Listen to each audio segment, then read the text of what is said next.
Humanity was classified as impossible long before we ever saw their world. And unlike most classification errors, this one did not come from incomplete data or flawed instrumentation. It came from certainty. Every model we had, every biological projection, every environmental survival threshold agreed on a single conclusion. No complex, intelligent species could evolve under the conditions described in the transmissions originating from the third planet of the Sol system. The gravity alone should have limited mobility, reduced structural growth, and suppressed long-term evolutionary complexity. Yet the signals we intercepted suggested the opposite: high activity, emotional variance, constant motion, and a species that not only endured its environment, but seemed to revel in it. I am observer Kaylor Venn of the Outer Accord, and at the time of this assignment, I believe this would be nothing more than a procedural correction. A minor investigation into a developing species that had been inaccurately described in its own transmissions. My task was simple: verify environmental data, confirm biological limits, and update their classification accordingly. We had done this thousands of times before. Primitive civilizations often misunderstood their own conditions. Exaggeration, myth-making, and cultural distortion were common. We expected the same here. We were wrong before we even entered the system. The first indication came from the gravitational scans, and I remember the moment clearly because it was the first time our instruments reported something that did not align with established biological thresholds. System Specialist Rethik initiated the scan from the outer boundary of the system, expecting routine confirmation. Instead, the reading stabilized at a value nearly 3 times higher than the Accord baseline for habitable worlds. He recalibrated the instruments immediately, assuming drift or interference, then ran the scan again. The numbers did not change. A third scan produced the same result, and by the fourth, even Navigator Joran, who rarely questioned raw data, leaned forward in silence. "Rerun it," I instructed, though by then I already understood the outcome. "It has been rerun," Rethik replied, his tone measured but strained. "The readings are consistent." "That is not possible," Joran said, not as a question, but as a correction. "It is what the instruments are reporting," Rethik answered. "Surface gravity exceeds Accord baseline by approximately 3-fold. Silence followed, not because we lacked a response, but because every possible response contradicted what we knew about life itself. Worlds with elevated gravity did exist, but they did not produce complex, mobile, intelligent species. They produced dense, slow-moving organisms, often limited in size and metabolic flexibility. Evolution under such conditions favored efficiency and conservation, not activity and expansion. And yet, the transmissions we had intercepted from Earth showed something entirely different. "They are misrepresenting their conditions," Joran said finally. "The data must be distorted." "They are broadcasting visual records," I replied. "Multiple sources, independent verification. If it is distortion, it is consistent across their entire civilization." "That would imply coordination," Rethik added. "Or shared misunderstanding." Neither explanation was satisfactory, but both were preferable to the alternative, that the data was accurate. We deployed observation probes shortly after, selecting atmospheric entry points that would minimize detection while maximizing environmental sampling. The probes descended through Earth's atmosphere without incident, transmitting continuous visual and environmental data back to our vessel. What we saw did not correct the anomaly. It deepened it. Humans were in motion everywhere. Not slow, measured movement, but rapid, sustained activity. They ran across open terrain without visible strain. They lifted objects that exceeded the structural tolerance of our own species. They engaged in repeated physical exertion, often without clear survival purpose. In one instance, a group of them gathered around a weighted apparatus and took turns lifting it repeatedly, their muscles straining under the load, only to return to it again after brief intervals of rest. "Why are they doing that?" Joran asked. "To increase strength," Rethik replied after a brief analysis. "They are already operating above survivable thresholds," Joran said. "Why would they need more?"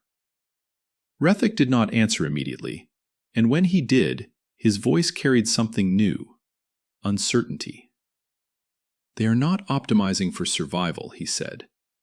"They are optimizing beyond it." That statement marked the first shift in our understanding, though at the time we did not fully grasp its implications. We still believe we were observing an anomaly within a limited context. A species adapted to a harsh environment, perhaps, but still bound by it, still constrained. We initiated contact protocols within one planetary rotation. The selected landing site was a research installation located in a mountainous region, chosen for its relative isolation and minimal population density. Standard procedure dictated a controlled environment for first contact, reducing variables and ensuring manageable interaction. Our descent was uneventful until the final phase, when our vessel transitioned from atmospheric stabilization to surface contact. That was when the alarms began. At first, it was a minor fluctuation in structural readings, a deviation within acceptable tolerance. Then the deviation increased. Compensation systems activated automatically, redistributing internal mass and adjusting gravitational counterfields. The readings continued to climb. "Compensation fields are failing," Rethik reported, his hands moving rapidly across the control interface. "Structural stress increasing beyond predicted limits." "That is not possible," Joran said again, though this time the statement lacked conviction. "Surface gravity is exceeding our calibrated tolerance," Rethik continued. "We compensated for orbital averages. Local variance is higher." The hull of the vessel emitted a low, sustained resonance, a sound I had never heard before and would later associate with structural strain approaching critical levels. The force pressing down on us intensified, not as a sudden impact, but as a constant, unyielding weight that grew with each passing moment. My limbs felt heavier. Movement required effort. Breathing slowed, each inhalation meeting resistance from the environment itself. Across the chamber, Joran attempted to stand and failed, his body collapsing under the pressure. Rethik followed seconds later, his posture folding as the strain overwhelmed his ability to compensate.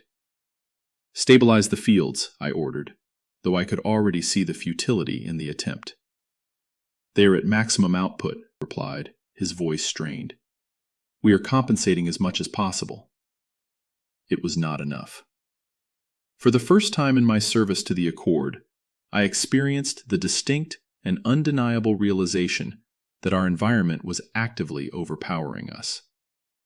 Not through hostility, not through attack, but through simple existence.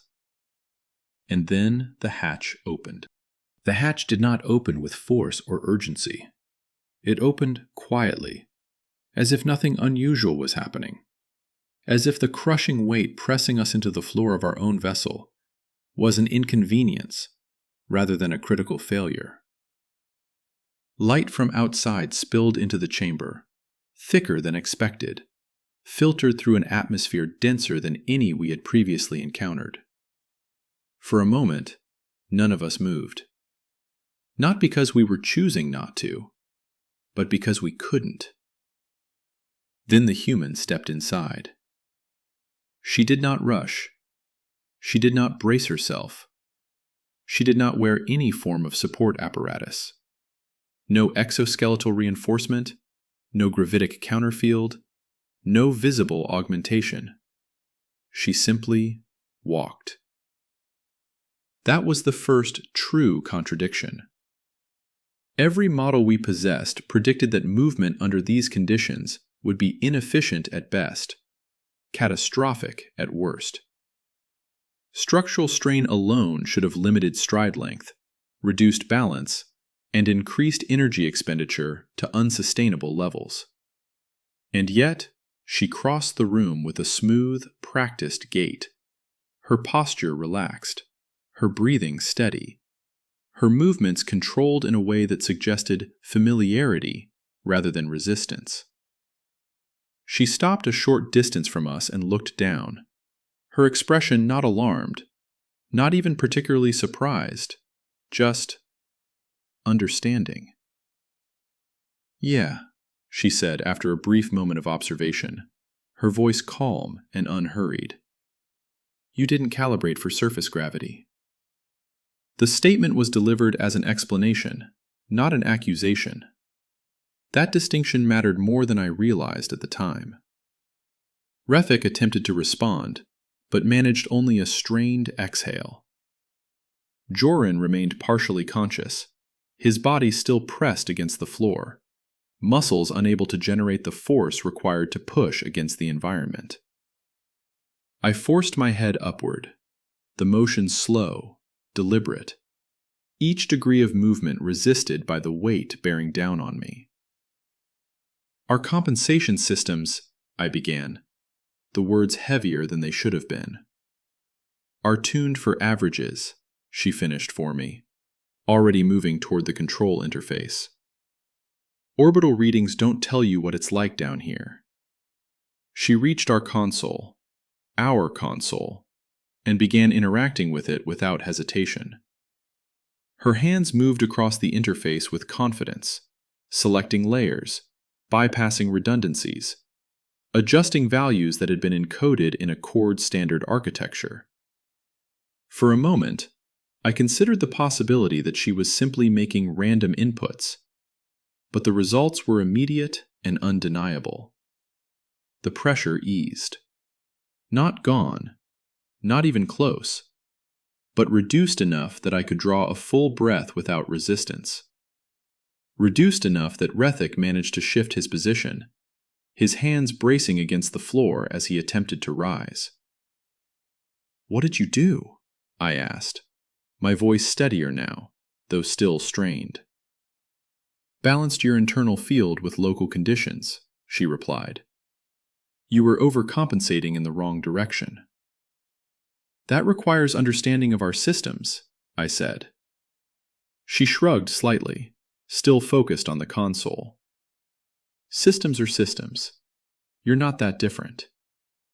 That statement should have been reassuring.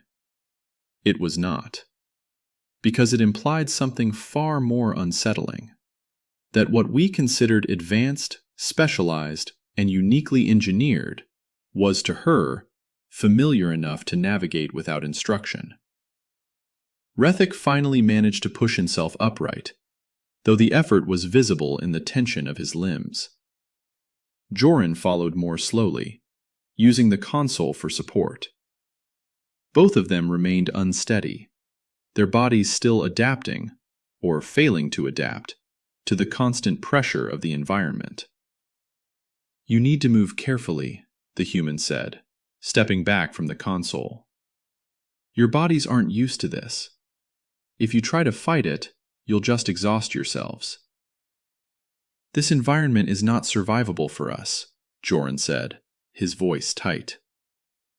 "It's survivable," she corrected. "Just not comfortable." There was a difference between those two words that I did not fully understand yet. She turned toward the open hatch and gestured outward. "You should come outside," she said. The suggestion was immediate, casual, and completely unreasonable.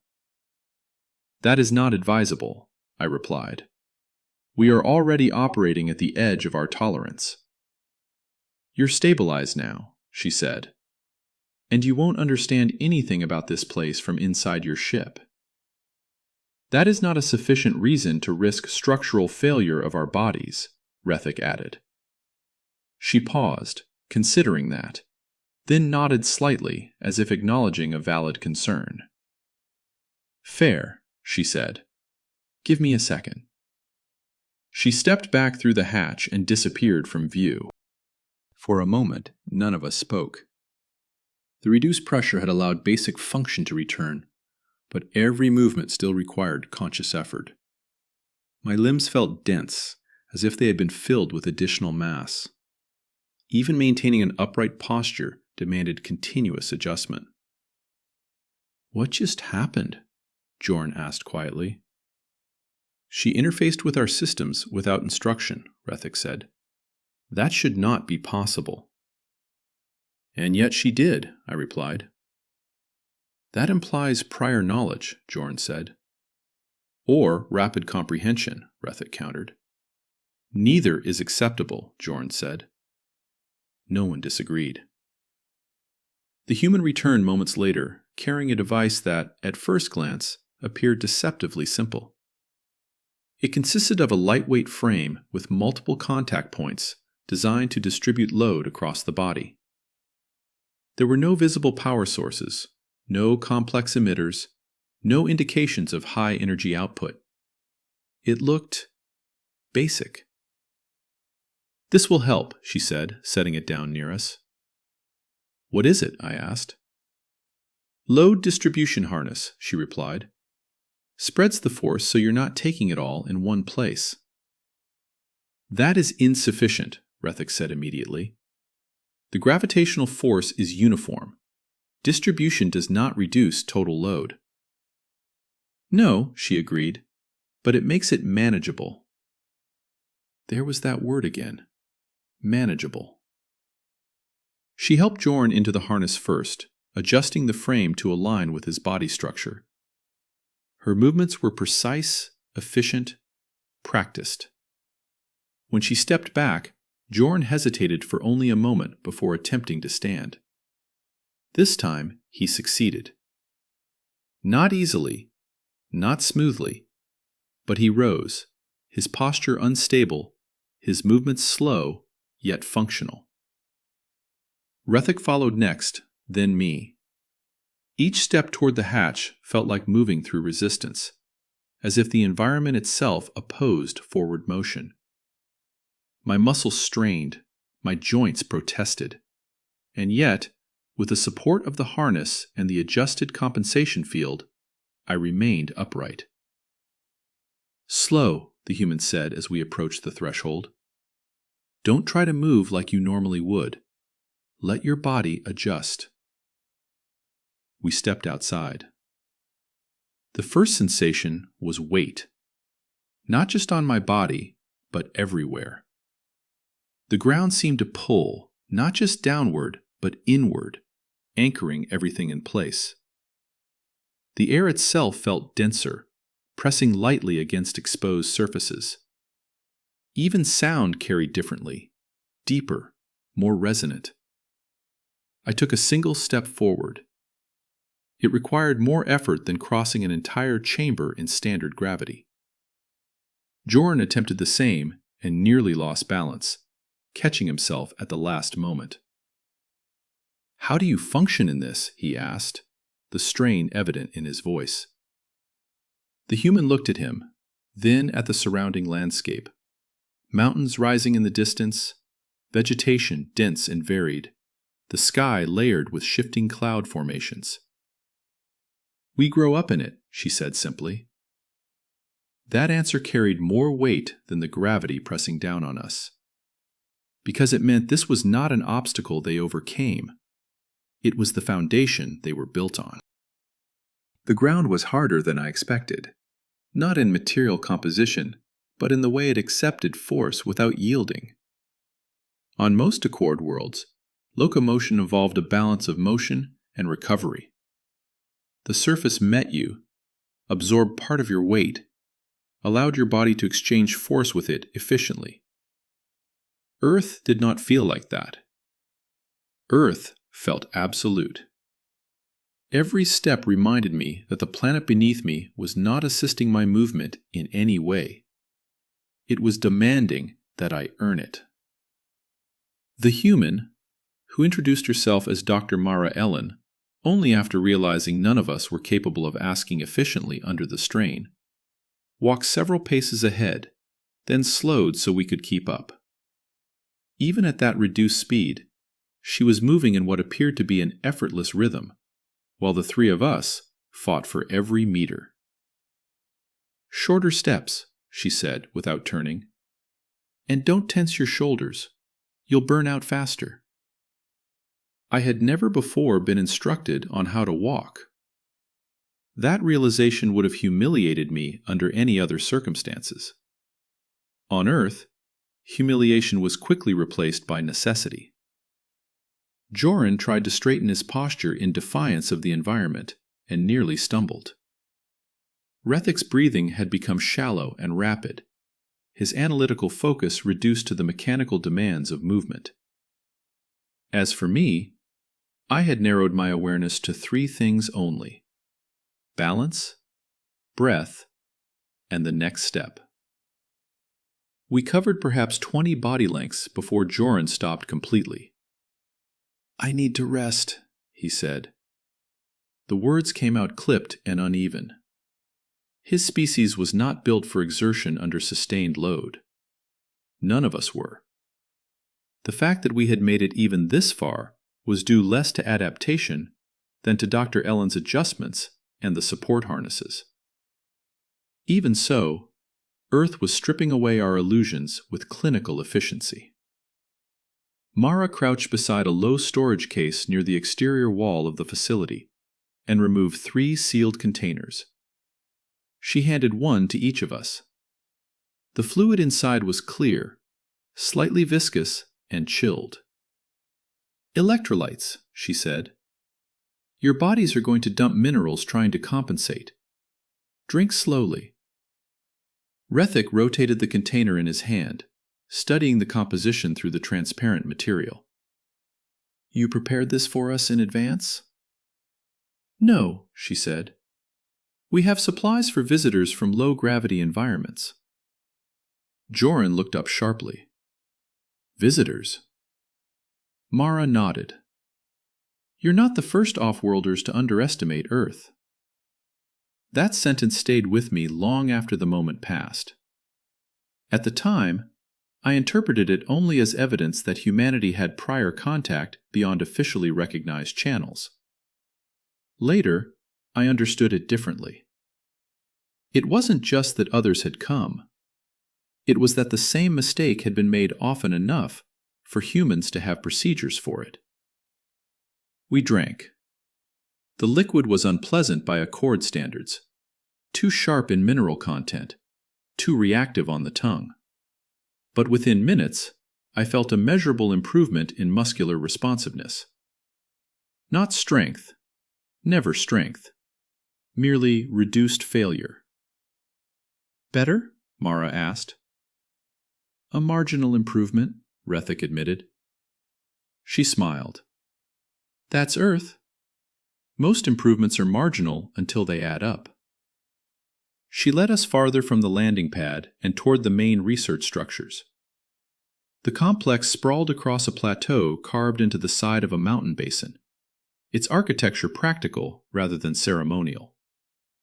Long reinforced walkways linked low-profile buildings designed to resist wind load, pressure variation, and what Rethik quietly identified as seismic resilience. There was nothing ornamental about the place. Every visible design choice answered a problem I could not yet fully appreciate. Humans moved through the campus in every direction. Some carried equipment. Some rode compact-wheeled transports that seemed absurdly primitive, until Mara explained they were used because they consumed less energy for short-range movement than localized gravitic assistance. Others simply walked at speeds we could not have matched even in ideal conditions. More unsettling than their movement was their attention, or lack of it. They noticed us. That much was clear. Glances followed us from windows and pathways. Conversations paused briefly. A few individuals turned openly to look. But there was no alarm, no military response, no visible fear. Their expressions ranged from curiosity to mild amusement to something like professional interest. We were aliens on their world, visibly struggling to remain upright, and the dominant emotional response among the humans seemed to be an almost gentle familiarity.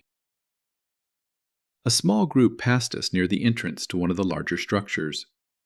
One of them, visibly younger than the others, slowed enough to stare at Joran's harness with open fascination. "First-timers?" he asked Mara. She nodded. He gave us a sympathetic look. "Sorry, the first day's rough." And then he kept walking. I watched him go, unable to decide which was more destabilizing: that a clearly non-military human had no fear of us at all, or that he seemed to regard us the way one might regard travelers suffering from weather shock. Inside the main building, the pressure of the environment remained, but the controlled atmosphere reduced some of the secondary strain. My breathing steadied.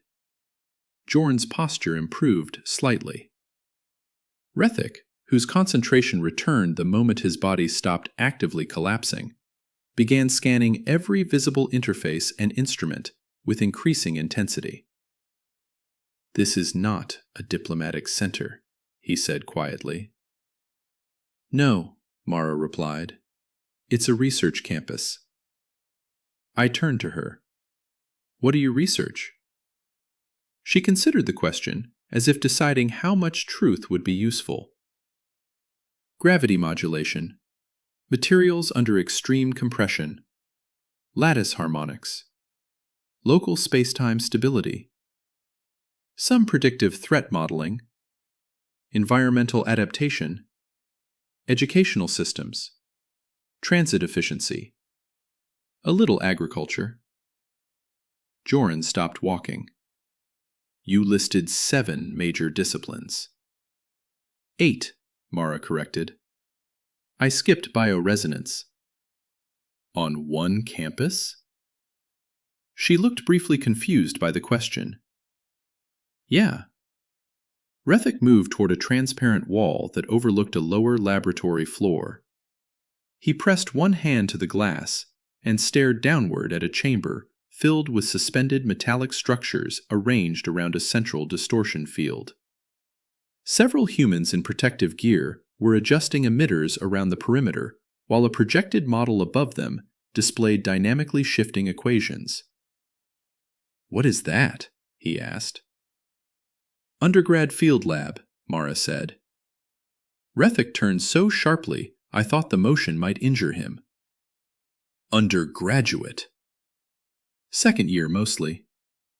I joined him at the glass and looked down again, this time less at the equipment and more at the humans operating it.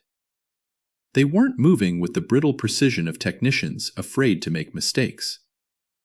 They were talking while they worked. One was laughing.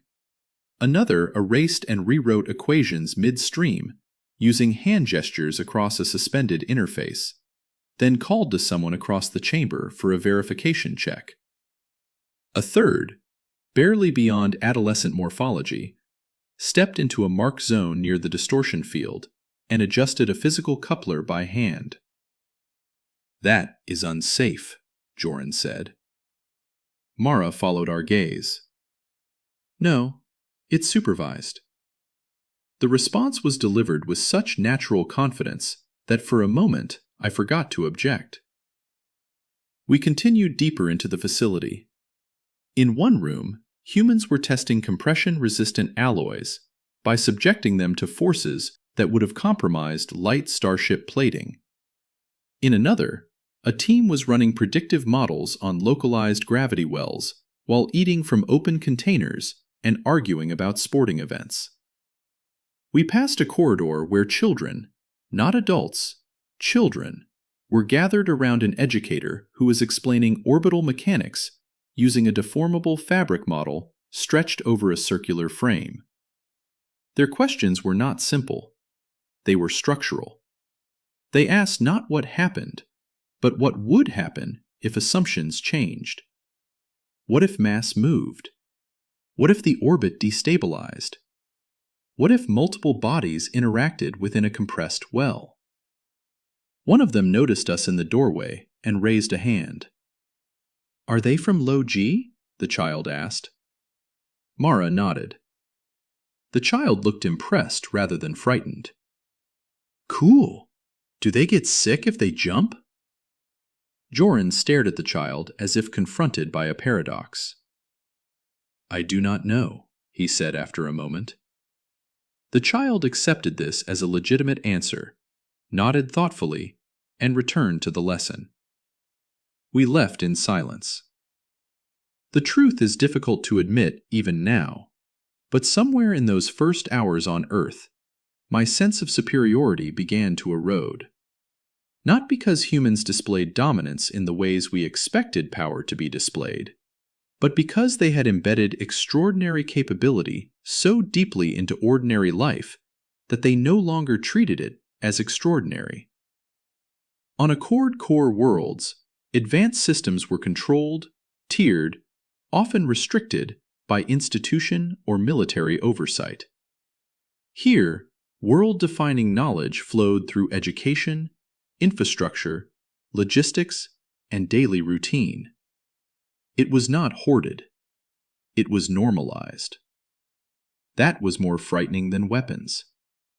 Weapons could be counted, measured, feared.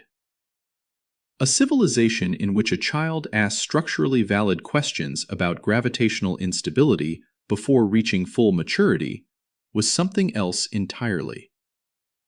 Mara led us to an observation deck overlooking the western edge of the complex. Beyond it, the terrain fell away into a vast valley lined with forests, water channels, and distant habitation clusters that climbed the slopes in layered arrangements. Farther still, mountains rose against the horizon, their peaks cutting into dense cloud bands, moving faster than any atmospheric system of similar scale had a right to move. "Stormfront," Mara said, noticing our attention. "It'll pass north." Rethik looked from the clouds to her. "You predicted that by sight." "Partly." "You have instruments." She smiled slightly. "Also partly." I studied the humans crossing the deck below us, carrying cases, exchanging greetings, checking handheld displays, living within a world that would have killed most known species before they could develop language. My muscles still ached. My balance still required effort. Every few minutes, some new aspect of the environment reminded me that Earth was not adjusted for comfort. It was not merciful. It was not neutral. Yet the humans had not merely survived it. They had incorporated its demands into their habits, their architecture, their education, their expectations of one another. For the first time since entering the system, I allowed myself a thought I had resisted from the beginning. What if Earth was not the anomaly? What if we were? Rethik spoke before I could. "This cannot be their only explanation," he said quietly, still watching the storm line.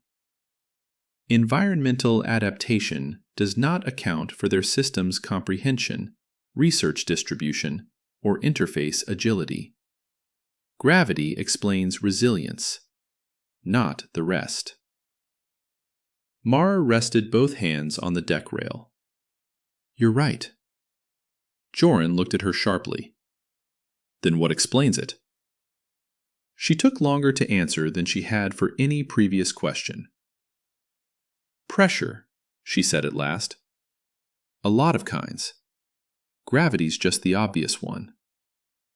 Then, before any of us could ask what she meant, every display on the observation deck dimmed. Not shut down, dimmed. The humans around us changed immediately. The first thing that changed was not the sky. It was the humans.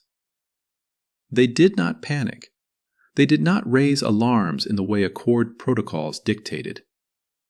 There were no audible sirens, no flashing emergency indicators, no sudden rush toward exits or defensive positions. Instead, The entire facility shifted into a different state of motion, one that was faster, more precise, and far more coordinated than anything we had witnessed since our arrival. Conversations ended mid-sentence. Hands moved to interfaces without hesitation. People who had been walking changed direction simultaneously, as if responding to a signal we could not hear. "What triggered this?" Rethik asked, already moving toward the nearest display panel. "No single trigger," Mara replied. "Pattern recognition." "That is not an answer," Joran said. "It is here," she said. Rethik had reached the panel and was attempting to access the system. To my surprise and growing concern, the interface did not reject him. It adjusted. The display shifted into a simplified layout, translating symbols into something closer to a chord standard representation. "They're letting us see it," he said. "That's intentional," Mara confirmed. "No point hiding it now." "What are we looking at?" I asked. Rethik's hands hovered over the interface, not touching, as if he feared altering something critical. "Spatial variance across the outer boundary," he said. "Localized distortions. Small, inconsistent, but increasing in frequency." Joran stepped closer, his earlier exhaustion momentarily overridden by focus. "Natural?" he asked. Rethik hesitated. "No." That single word carried more weight than anything the gravity of Earth had imposed on us so far. Mara leaned against the console, her posture relaxed, but her attention fixed on the data. "It's probably nothing," she said again. No one believed her. Not because she sounded uncertain, but because she didn't. The statement wasn't reassurance, it was classification. On Accord worlds, the phrase probable anomaly triggered layers of escalation, oversight, and risk mitigation. Here, probably nothing seemed to carry an entirely different meaning, something closer to within expected parameters, but worth watching. "What happens if it is something?" Joran asked. Mara glanced at him, then back at the display. "Then we deal with it." The answer was identical to the one she had given earlier. It was beginning to form a pattern. Across the facility, the subtle activation continued. External structures that had appeared inert now pulsed faintly with energy signatures.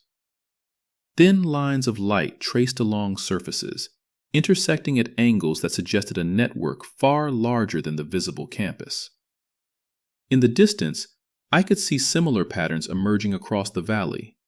Nodes activating, linking, responding. "This is not local," Rethik said, his voice tightening.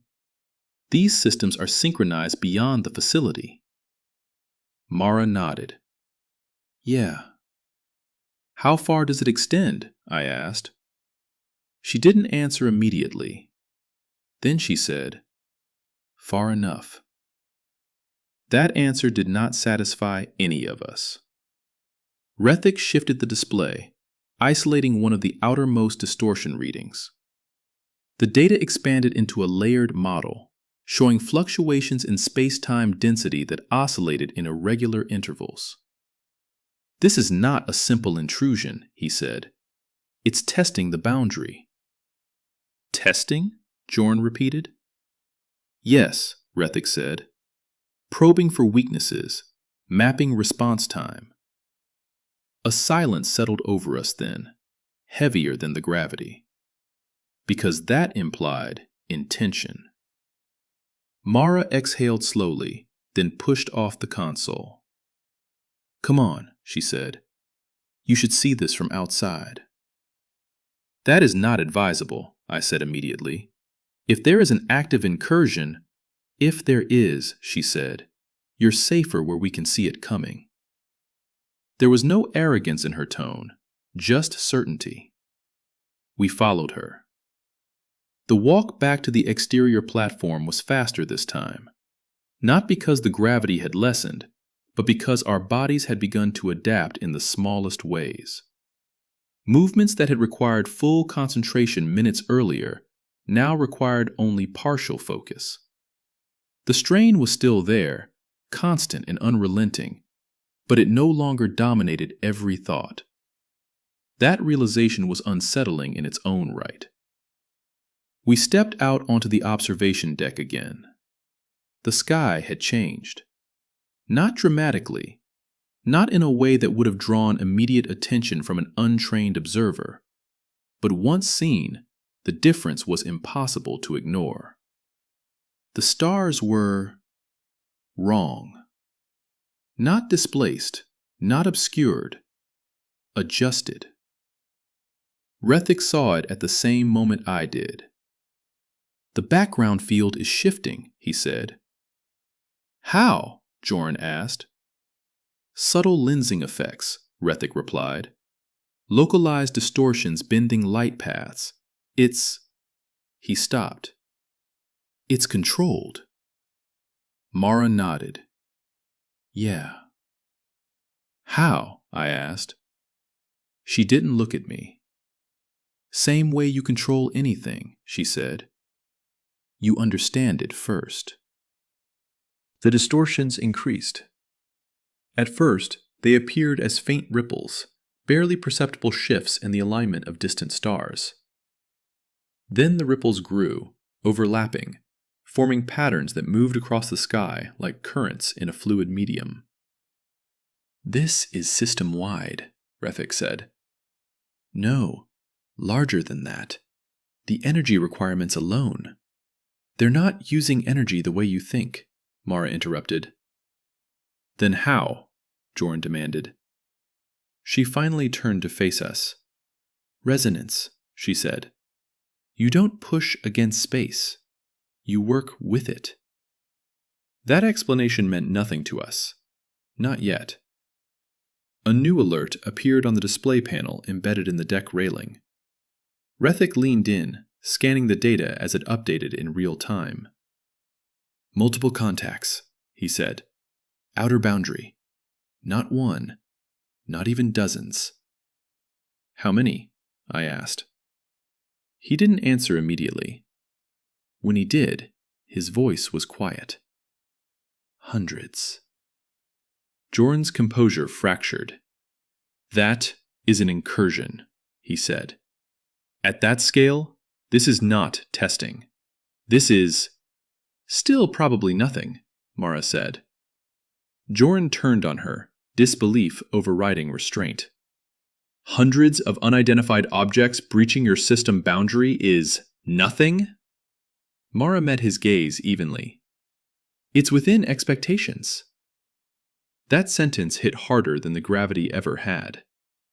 Within expectations. Rethik's hands moved rapidly across the interface, pulling up predictive models, trajectory paths, and interaction projections. They're not behaving like vessels, he said. No consistent mass distribution. No propulsion signatures. No communication emissions. Then what are they? I asked. He shook his head. I don't know. Mara looked back at the sky. Yeah, she said quietly. That's the part we're still working on. The first wave reached the boundary. There was no visible impact, no explosion, no flash. They simply stopped. Every object halted at the same distance from Earth, suspended in a shell that curved invisibly around the planet. For a fraction of a second, nothing happened. Then the lattice activated. This time, we could see it. Not as a solid structure, but as a network of intersecting lines, each one defined by the way it bent the space around it. They lit up in sequence, spreading outward from the point of contact, forming a web that enveloped the incoming objects. Rethik stared, his earlier analytical composure dissolving. That's not a barrier, he said. It's a filter, Mara said. The lattice moved. Not physically, functionally. Each object was isolated, examined, and then altered. Some collapsed inward, folding into themselves until they vanished. Others stretched, distorted, and were redirected along paths that curved away from the system. A few simply ceased to exist. No debris, no residue, no energy release. "They're not destroying them," Jorn said, his voice unsteady. "They're resolving them," Mara finished. The word settled over us like a verdict. Resolving. As if the incoming objects were not enemies, not weapons, not even threats in the traditional sense, but problems. And humanity had built a system to solve them. The first wave ended as abruptly as it began. The sky stabilized. The lattice dimmed. Across the facility, humans resumed movement. Not with relief, but with the same calm efficiency we had seen before. Rethik leaned heavily against the railing. "That was not a defensive response," he said. "No," I agreed. "That was routine." Mara nodded. "Yeah." Jorn looked at her, and for the first time since we had met him, there was no confidence left in his expression. "How many times has that happened?" he asked. Mara didn't hesitate. "Today?" she said. Then she added, "Just the once." And that was when I understood something that would reshape every assumption I had ever held about the galaxy. That was not the event. That was maintenance. The second anomaly did not arrive. It gathered. At first, the display suggested continuity. Residual distortion, post-event instability, the kind of after effect Rethik would normally dismiss within seconds. But the pattern did not dissipate. It narrowed, collapsed inward. Every stray fluctuation, every residual ripple along the outer boundary, began to converge toward a single location. Rethik leaned closer to the interface, not touching it, as if contact might disturb something delicate. "It's not decaying," he said quietly. "It's consolidating." That word, consolidating, did not belong in any model of passive spatial behavior. Joran shifted beside me, his movement still heavy under Earth's gravity, but now driven by something sharper than physical strain. "That implies direction," he said. Rethik didn't answer, because we were already watching it happen. The distortion tightened further, collapsing into a singular point so precise it seemed intentional. Not random convergence, not environmental drift. Focus. A choice. I felt it before I understood it. The air pressed inward, not violently, not suddenly, but with a slow, suffocating certainty. Breathing became heavier again, not from exertion, but from resistance, as if the atmosphere itself had grown denser in response to something beyond it. The lattice reacted. Lines of force surged across the sky, converging on the point, layering over one another in a structure that had, until now, been flawless, precise, immediate, absolute. This time, there was delay.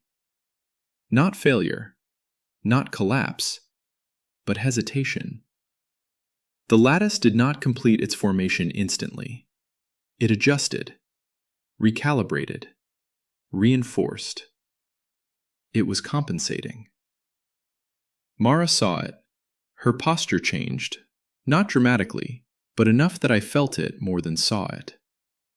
The casual ease that had defined her movements since we arrived tightened into focus. "Okay," she said under her breath. "That's not routine."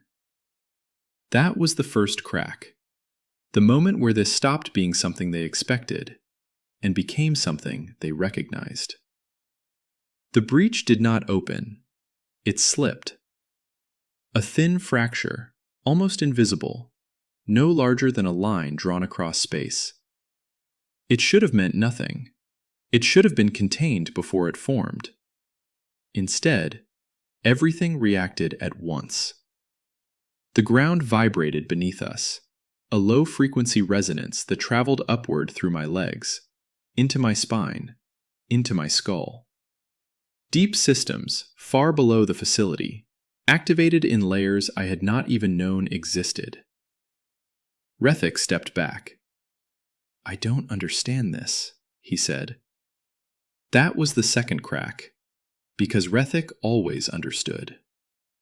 The fracture deepened, not wider, deeper, as if something on the other side was not forcing its way through, but aligning itself with the opening. Then it appeared. My mind rejected it instantly, not because it was frightening, because it could not be resolved. It had no stable boundary, no fixed geometry. It occupied space without conforming to it, its presence bending perception itself. I tried to assign distance, failed. Tried to define mass, failed. Tried to locate its center. There was no center. Joran made a sound behind me, a real sound, uncontrolled. "I can't see it," he said. "I can't." His voice broke. He stumbled backward, his foot catching under the uneven resistance of Earth's gravity, and collapsed hard against the deck. The impact echoed, but he didn't react to it. His eyes were locked forward, unfocused, trying to process something that refused to be processed. "It doesn't map cleanly," Mara said. Her voice was steady, too steady. Rethik shook his head violently. "That's not possible. Everything maps. Everything." "It doesn't," she said. The thing moved. Not forward, not through space. It was simply closer. My body reacted before my thoughts could. A step backward, a tightening in my chest, a spike of something I had never experienced before. Not fear, not exactly, but the recognition that something was now too close without having crossed the space in between. Rethik flinched. Actually flinched. "That violates—" "Yes," Mara said. "All of it." The lattice struck, this time harder, tighter. Multiple layers collapsing inward around the entity, forcing boundaries into existence, compressing space into something that could be defined. For a moment, it worked. The distortion stabilized. Edges appeared. The thing seemed contained. Then it pressed back. Not with force, with correction. Space around it adjusted. The lattice bent. Not breaking, bending. The ground shook harder now. Joran tried to stand, failed, his limbs trembling under the combined weight of gravity and panic. "We need to leave," he said, his voice raw. "We need to. This is wrong. This is not—" "No," Mara said. Not louder, not sharper, just final. "It hasn't breached containment yet." "Yet?" Joran snapped, his composure shattering. "You are waiting for failure." Mara turned. There was no arrival, no flash, no signal, no transition. One moment, there was empty space around the entity. The next, there was something else. A ship. Not entering, not emerging. Present. Rethik stopped breathing. I could see it, his entire body locked, not under gravity, but under realization. Another ship appeared. Then another. Then more. Each one occupying exactly the position required to contain the expanding distortion. Each one arriving without delay, without motion, without any observable mechanism of travel. Joran whispered, his voice hollow. "That's a fleet." "No," I said. The words came before thought. "That's not a fleet." Another ship appeared, larger than the rest, its structure dominating the field of view, its surface layered with functional geometry that suggested adaptation rather than design. "That's a response time." Silence followed, because that was worse. These ships had not been deployed. They had been resolved into position. Each one a direct answer to a problem that had not existed a moment before. The nearest vessel shifted, not through propulsion, but through redefinition of its position relative to the distortion. Its surface unfolded, not mechanically, but functionally, exposing layered emitters that did not project energy. They altered interaction. Space around the entity thickened, not physically, structurally. The thing slowed. For the first time, it resisted. The distortion surged outward violently, bending light, compressing depth, destabilizing the field. The lattice tightened in response, feeding into the ships, amplifying their effect. The ground trembled beneath us. Joran cried out, not in command, not in control, but in raw, unfiltered panic. "I don't understand this!" Mara didn't look at him. "We're fine." "You cannot know that!" he shouted, his voice breaking completely now. She turned, and this time, there was no calm left, only certainty shaped by experience. "We've lost before." Everything stopped. Even the distortion seemed to hesitate under the weight of that admission. The ships adjusted again, forming a dynamic structure that shifted with every movement of the entity, matching it, countering it, defining it. The lattice fed into them, the system amplified, and for a moment, it wasn't enough. The distortion expanded. The entity surged outward, its presence forcing the lattice to bend further, compressing the ship's field, pushing against every layer of containment. The ground shook violently. I felt my balance fail. My vision blurred. The pressure in the air spiked, and for a single, critical instant, it felt like everything would give. Like reality itself would tear. Rethik whispered, "It's breaking through." Then, the system adapted. Not instantly, not perfectly, but enough. The ships shifted, faster now, closing the gaps, reinforcing the failing regions, layering new fields over old ones in a cascading response. The distortion slowed, then stalled, then collapsed. Not destroyed, resolved, folding inward under the pressure of a system designed not to kill, but to define. Then, it was gone.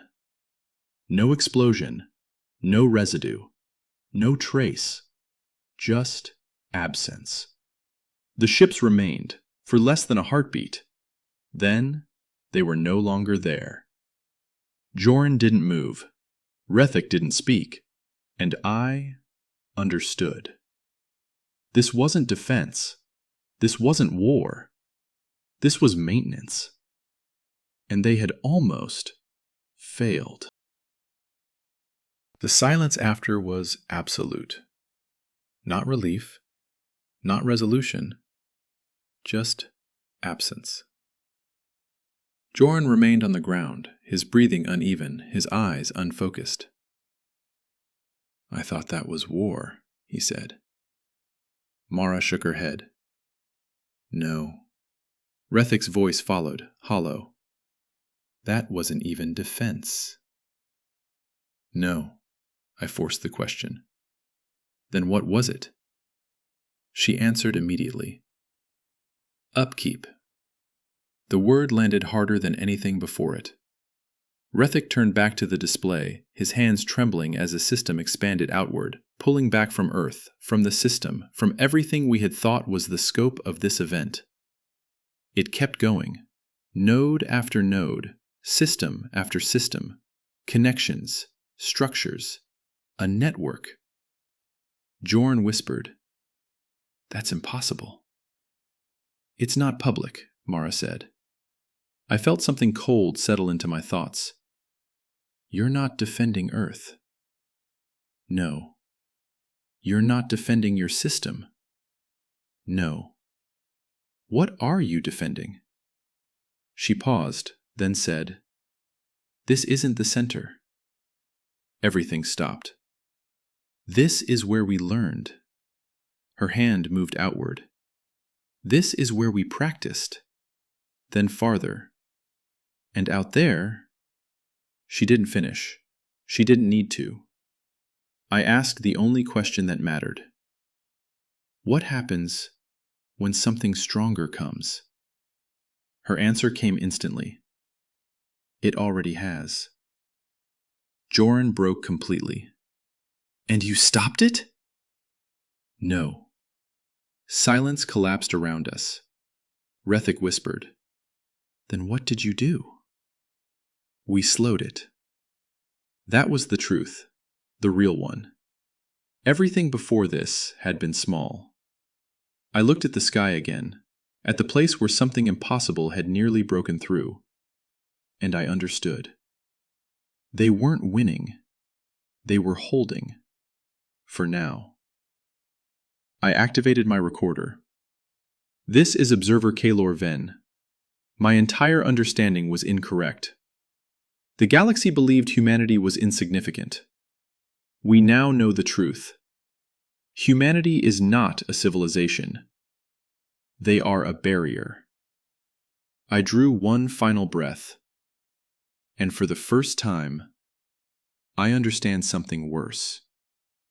Barriers do not exist to protect what is behind them. My voice dropped. They exist to keep something out. We thought Earth was their home. It was where they learned how long they could hold the line.